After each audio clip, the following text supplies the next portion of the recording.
Փաշինյան, մասնավորեցնեք, որ ընկերությունն է,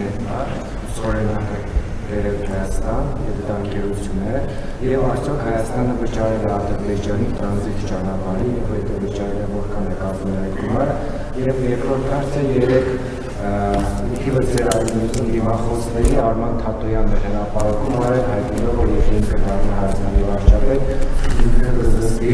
Ադրբեջանի սահմանողական քաղաքականությունը, օգտագործի բոլոր դիվանագիտական խոսքերակազմները, ինչի շահում այս հարաբերության այս իշխանության ողջունական։ Անկեղծ ասած, առաջին հարցին չեմ կարող պատասխանել, որովհետև մանրամասներն որ ընկերությունն է, ինչքան է վճարվել է, թե չի վճարվել, ես կարծում եմ, որ մենք կարող ենք մեր լրատվական քաղաքականության շրջանակներում այդ հարցերը պարզաբանել, որովհետև այդ մանրամասներին չեմ տիրապետում։ Ինչ վերաբերվում է Ադրբեջանի ինչ քաղաքականությանը, Ադրբեջանի, գիտեք ինչ, բոլոր հարցերը լուծված են Վաշինգտոնի հռչակագրով։ Այնտեղ ամեն ինչ